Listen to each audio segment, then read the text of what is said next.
தேவனுக்கே மகிமை உண்டாவதாக. கர்த்தருடைய பிள்ளைகளே, தேவனாகிய கர்த்தர் உங்களை பாதுகாத்து நடத்துவாராக. உபாகமத்தின் புஸ்தகம் 7ஆம் அதிகாரம் 14ஆம் வசனம். சகல ஜனங்களை பார்க்கிலும் நீ ஆசீர்வதிக்கப்பட்டிருப்பாய், உங்களுக்குள்ளும் உங்கள் மிருக ஜீவன்களுக்குள்ளும் ஆணிலாகிலும் பெண்ணிலாகிலும் மலடிருப்பதில்லை. கர்த்தர் சகல நோய்களையும் உன்னை விட்டு விலக்குவார். உனக்கு தெரிந்திருக்கிற எகிப்தியரின் கொடிய ரோகங்களில் ஒன்றும் உன்மேல் வரப்பண்ணாமல் உன்னை பகைக்கிற யாவர் மேலும் அவைகளை வரப்பண்ணுவார். எனக்கு அன்பான தேவ பிள்ளையே, தேவ ஜனமே, கர்த்தருடைய வார்த்தை இன்றைக்கு உங்களோடு கூட பேசுகிறது. சகல ஜனங்களை பார்க்கிலும் நீ ஆசீர்வதிக்கப்பட்டிருப்பாய். ஆமேன். என்னோடு கூட ஆமேன் சொல்றீங்களா? ஆமேன்.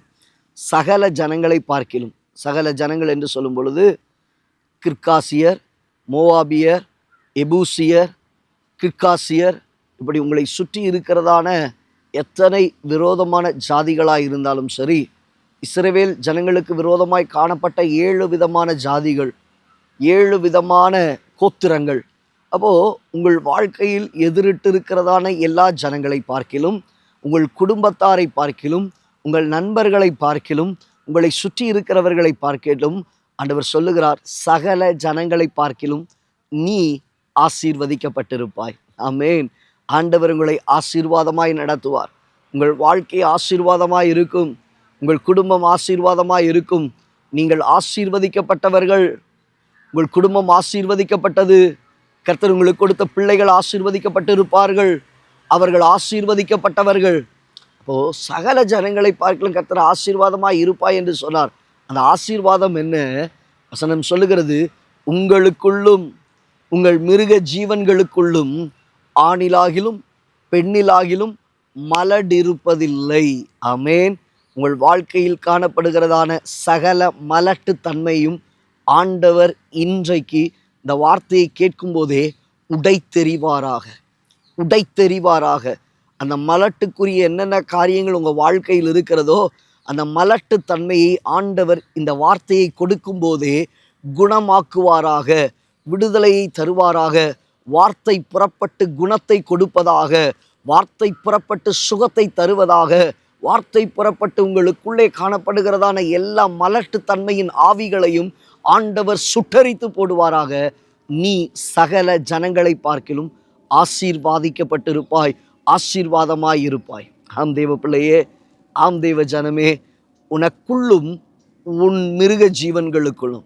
இப்போ இன்னைக்கு ஆண்டவர் சொல்லுகிறார், உங்களுக்குள்ளாகிலும் இருக்கட்டும், நீங்கள் செய்கிற வேலைகளில் ஆகிலும் இருக்கட்டும், அது தொழிலாக இருக்கட்டும், வேலையாக இருக்கட்டும், மலடிருப்பதில்லை.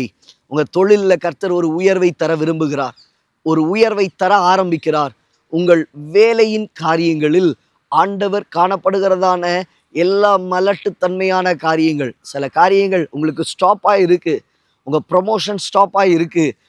உங்களுடைய ஹைக் அது ஸ்டாப்பாக இருக்குது. ஆண்டவர் சொல்லுகிறார், அந்த மலட்டுத்தன்மையை உடைக்க போகிறேன். இயேசுவின் நாமத்தினால் இது உடைக்கப்படுவதாக. அந்த மலட்டுத்தன்மையை கர்த்தர் உடைத்து உங்களுக்குரிய ஆசீர்வாதத்தை, நீரூற்றை, ரெகோபோத்தை கர்த்தர் பெற்றுக்கொள்ளும்படி செய்வார். அடுத்த ஆசீர்வாதம் என்ன? உங்களுக்குள் இருக்கிற சகல நோய்களையும் உங்கள் வாழ்க்கையை விட்டு கர்த்தர் விலக்கி போடுவார். எகிப்தியர்களுக்குள்ள ரோகங்கள், வியாதிகளை கர்த்தர் உங்களுக்குள்ளே வரப்பண்ணாமல் உங்கள் சத்துருக்களுக்குள்ளே அதை வரப்பண்ணுவார். தேவ பிள்ளையே, எவ்வளவு அருமையான ஆசீர்வாதம் அல்லவா! ஆண்டவர் உங்களை ஆசீர்வதித்து நடத்துவார். உங்களுக்குள்ள இருக்கிறதான மன ரோகங்கள், மனவியாதிகள், காயம் கட்டப்படாதிருக்கிற தன்மைகள், வீரியங்கள், உள்ளிருக்கிறதான எல்லாவித அங்கே காணப்படுகிறதான ரணங்கள் எல்லாவற்றையும் கர்த்தர் அறிந்திருக்கிறார். இன்றைக்கு தானே இந்த வார்த்தை புறப்படும் போது சகல ஜனங்களை பார்க்கிலும் நீ ஆசீர்வதிக்கப்பட்டிருப்பாய் என்று ஆண்டவர் சொன்னாரே, உன் உள்ளத்திற்குள் இருக்கிறதான ரணங்களை மாற்றி, காயங்கட்டுதலை கொடுத்து, உன் வாழ்க்கையில் ஆரோக்கியத்தை வரப்பண்ணி, சுகத்தை கொடுத்து, குணமாக்குதலை கொடுத்து ஆண்டவர் உங்களை பலப்படுத்தி நடத்துவாராக. சுகமுண்டாவதாக. இந்த நேரத்தில் தானே உங்கள் சரீரத்தில் கர்த்தர் ஆரோக்கியத்தை தந்து, அப்போ இதனுடைய ஆசீர்வாதம் தான் சங்கீதத்தில் வாசிக்கிறோம். உன் அலங்கத்திற்குள்ளே சமாதானம், உன் அரண்மனைக்குள்ளே சுகம். அப்போ அலங்கத்திற்குள்ளே சமாதானம் என்பது ஆசீர்வாதம், சுகம் என்பது உங்கள் வாழ்க்கையில் இருக்கிற ரோகங்கள், வியாதிகள், எல்லா பலவீனங்களை நீக்கி சுகத்தை கத்த தந்து திருப்தியாக்கி நடத்துவாராக. கண்களை மூடி ஜெபிப்போமா. நல்ல தகப்பனே, இந்த வார்த்தைகளை கேட்ட உடைய பிள்ளைகளுடைய வாழ்க்கையில் அலங்கத்திற்குள்ளே சமாதானம், அரண்மனைக்குள்ளே சுகம், வாழ்க்கையில் சகல ஜனங்களை பார்க்கலும் ஆசீர்வதிக்கப்பட்டிருக்க ஆண்டவரே, உங்களுக்குள்ளும் உங்கள் மிருக ஜீவன்களுக்குள்ளும் மலடு இருப்பதில்லை என்று சொன்னீரே, என் தேவனை நடத்தும் இயேசுவின் நாமத்தில் பிதாவே, ஆமென். ஆம், எனக்கு அன்பான தேவ ஜனமே, இந்த வார்த்தைகளை கேட்ட உங்கள் வாழ்க்கையில் ஆண்டவர் சொல்லுகிறார், உனக்குள்ளும் உன் சந்ததிகளுக்குள்ளும் உன் குடும்பத்துக்குள்ளும் உன் மிருக ஜீவன்களுக்குள்ளும் வேலைகளுக்குள்ளும் உன் தொழிலுக்குள்ளும் உன் படிப்பின் காரியங்களிலும் மலட்டுத்தன்மை இருப்பதில்லை. நீ ஆசீர்வாதமாய் இருப்பாய். உன் வியாதியை கர்த்தர் விலக்குவார். உன் நோயை கர்த்தர் மாற்றி போடுவார். குணமாக்குதலை கர்த்தர் கட்டளையிடுவார். ஆசீர்வாதமாய் நடத்துவார். God bless you. God bless you. God bless you.